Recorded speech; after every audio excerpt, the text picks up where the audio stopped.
Daf Yomi, Tractate Menachot, 102.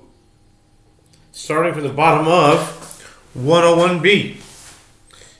Just for context, let's see just a few lines in the bottom. I'll read in English just to get started. See here.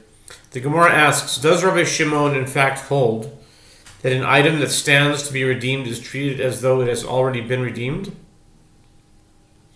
and is therefore considered to have a time in which it is fit, even if it was never actually redeemed? But isn't it so that when one renders either offerings of the most sacred order or offerings of lesser sanctity, pigul, there was a mitzvah to sprinkle the blood once the offering was slaughtered? Okay, which brings us to the top of 102a, with the words V'i by Zarik. V'i by Zarik, V'katani dena metamet tumas oichlin. My love, the pigul bezrika, lo de page b'shchito.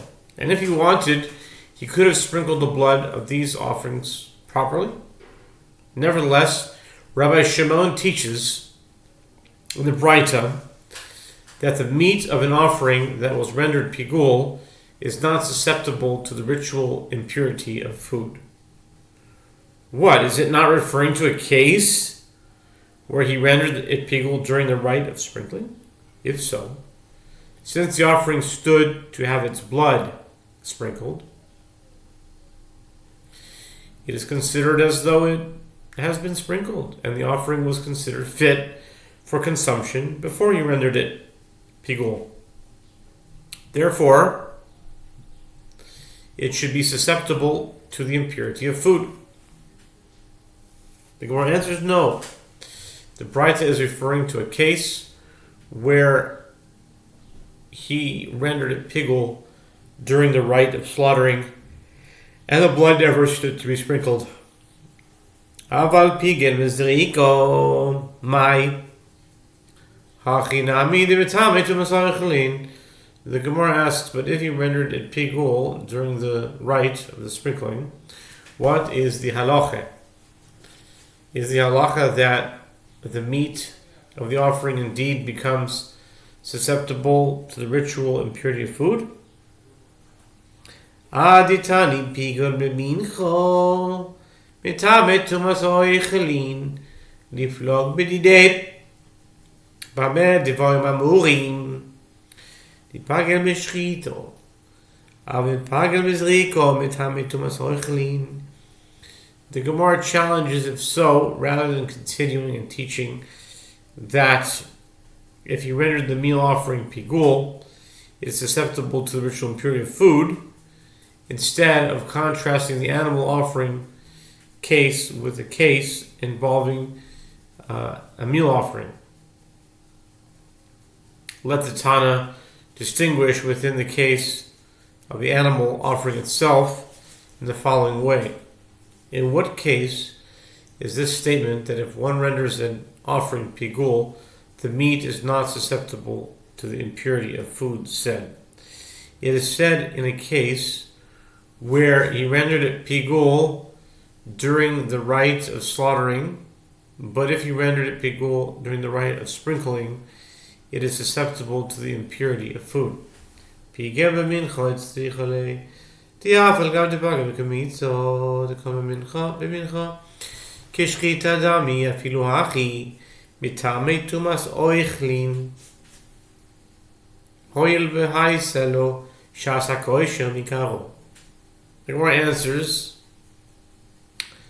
it was necessary for him to contrast it with a case of one who rendered a meal offering pigul in order to teach that even though he already rendered it pigul at the time of the removal of the handful, and the principle is that the removal of the handful of a meal offering is equivalent to the slaughtering of an animal offering, and an offering that was rendered pigul at the time of slaughtering is not susceptible to the impurity of food. Even so, the meal offering is susceptible to the ritual purity of food, since it initially had a time that was fit for consumption when the flour was not yet consecrated as a meal offering. Amar Ravashi, Amir said,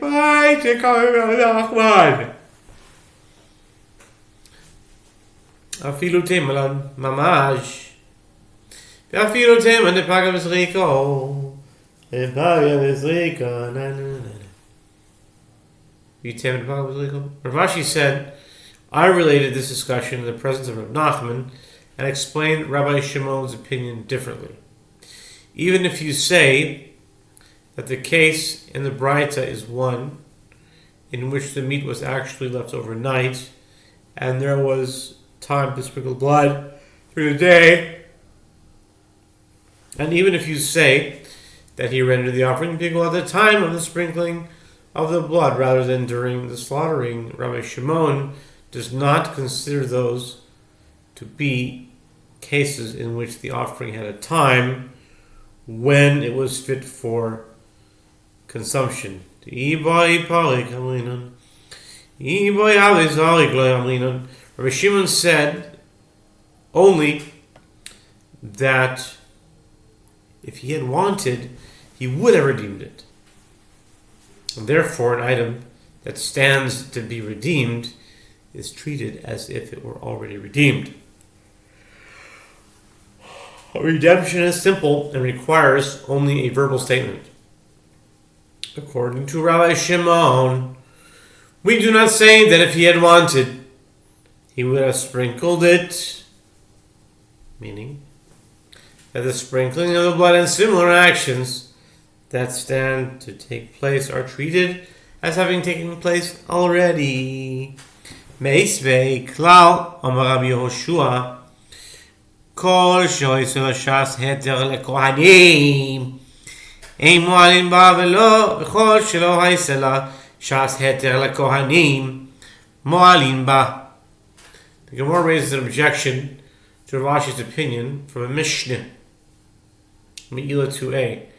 Rabbi Yehoshua states a principle about the misuse of offerings that became disqualified with regard to any offering that had a time that it was permitted for consumption by the priests before it became disqualified. One is not liable for misusing it. And with regard to any offering that did not have a time that it was permitted for consumption by the priests before it became disqualified, one is liable for misusing it.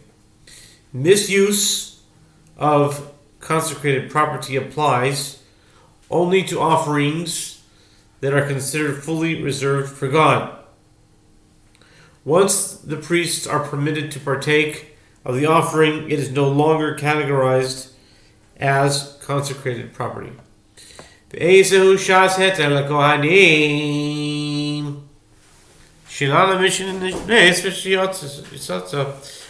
Yehoshua clarifies on what is a disqualified offering that had a time that was permitted for consumption by the priests. Examples of such a situation are as follows: when after the blood was sprinkled, the meat of the offering was left overnight, or when the meat of an offering became ritually impure, or when an offering left the temple courtyard.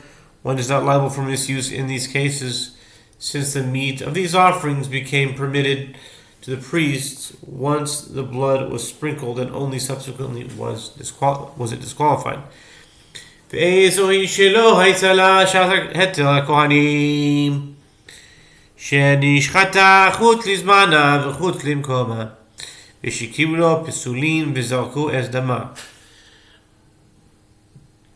And what is disqualified? What is a disqualified offering that did not have a time that it was permitted for consumption by the priest? Examples of such a situation are as follows: when at the time it was slaughtered, he intended to eat it, sprinkle the blood, or burn the sacrificial portions. Sacrificial portions on the altar. They wrote potions, but it has to be portions. Portions on the altar beyond its designated time, or outside its designated area, or when priests who were disqualified for temple service collected or sprinkled his blood. In these cases, since there was never a time that it was permitted for priests to consume the meat of the offering, one is liable for the misuse of consecrated property. Ketani miharesho. Wow.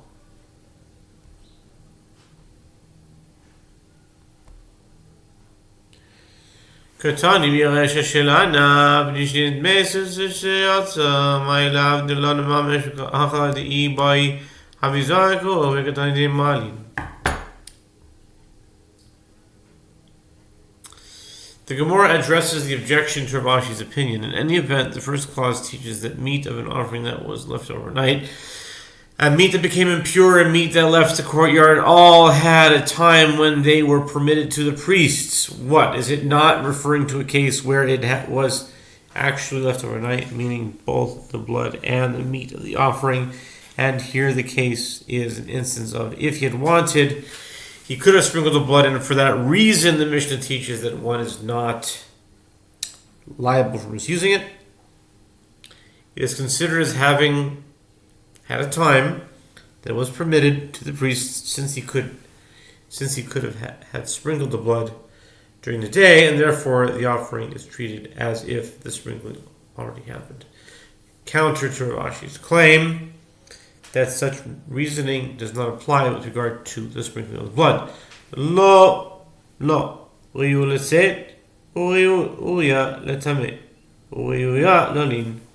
Gemara answers no. The Mishnah is referring to cases where the meat left the courtyard at a time when it was fit to leave, and the meat became impure when it was fit to become impure, and was left over when it was fit to be left over. Meaning the Mishnah is discussing cases where these occurred after the blood was sprinkled,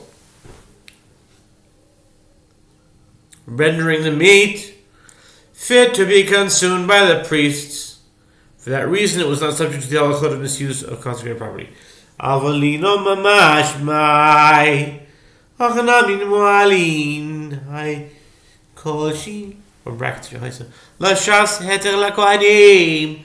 Yechol shelo haita lashas heter lakohanim. The Gemara again challenges Rav Ashi's opinion, but according to this, what is the halacha with regard to a case where the whole offering, including the blood, was actually left overnight?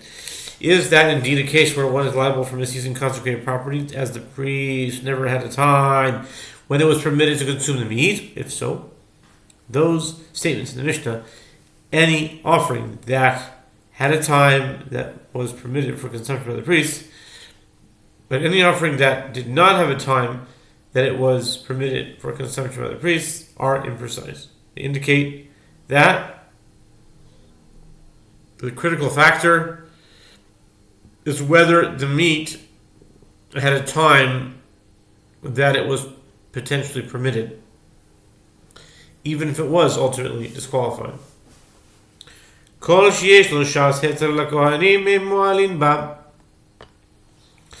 Kol sheyesh lo shas heter lakohanim mualin ba. Instead, the Mishnah should have stated, with regard to any offering that has in actuality a time that is permitted for consumption by the priest, one is not liable for misusing it. And similarly, with regard to any offering that does not have a time that is permitted for consumption by the priest, one is liable for misusing it. One is liable for misusing it.